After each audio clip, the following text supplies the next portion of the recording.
When making a motion picture, one of the most important tools is this. It's a camera. Motion pictures and television programs used to be shot on strips of film or videotapes, but thanks to the technological advancement of computer science men, we now have digital cameras, which allow you to record onto one of these small SD cards instead.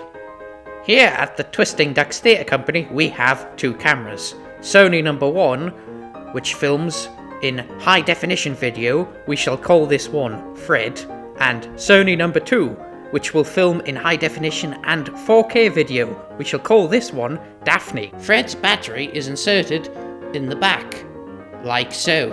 Daphne's is also inserted from the back, but slightly differently. When charging the batteries, make sure to leave them charging overnight for full power. Now it's time to insert the SD card into your camera. We shall start with Fred. Now, where do you think the SD card goes? No, it doesn't go there. No. Yes, that's where it goes. Now, insert the card into Fred. Daphne is built slightly differently. Her card slot is located at the back of the camera. You turn Fred on, like so, and you turn Daphne on, like so. For the purposes of this tutorial, we will be shooting in high definition. High definition is approximately 1080 by 1920 dimensions. Now, generally, when we're doing videos here at the Twisting Ducks, we're shooting at 25p. Now, the 25 refers to the frame rate, or frames per second. A frame is basically a still image, and when you put a bunch of frames together, it moves, hence moving pictures. 25 frames per second is generally what's used in TV here in Europe. It's also known as PAL. So that's why we use that, because it'll look okay on most monitors here in the UK. There are other frame rates. Most films are shot at 24 frames per second.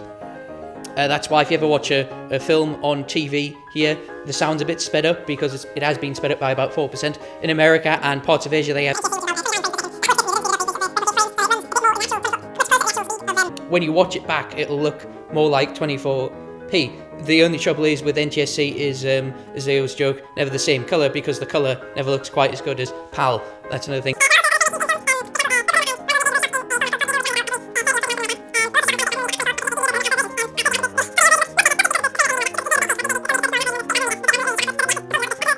You also get some filmmakers shooting at higher frame rates at the time. For example, Peter Jackson shot the Hobbit films at 48 frames. The recent Avatar sequel, parts of that was shot in 48. The dialogue scenes were all shot in 24, but the action scenes and such are started at 48, because the higher the frame rate, the smoother the image. Ang Lee shot a few of his films at 60 frames per second. The trouble with higher frame rates is, while it does make the motion look smoother, it actually makes the image look less like a film, because we're used to how the 24 frame per second look. So that's just what we associate with films.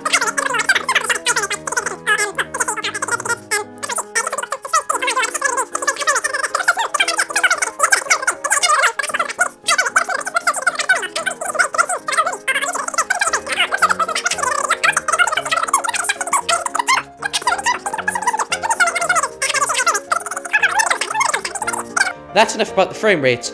The P in 25p stands for progressive video. Now, there are two types of video in this case. You have progressive and interlaced. Now, the difference between them is each image picture is made up of lines, a series of lines.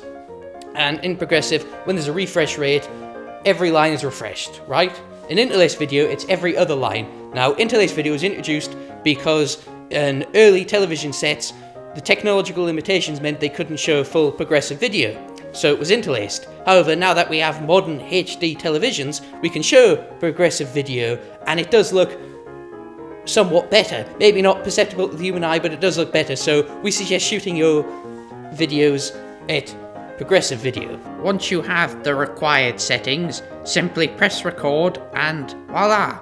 Now you can make your motion picture.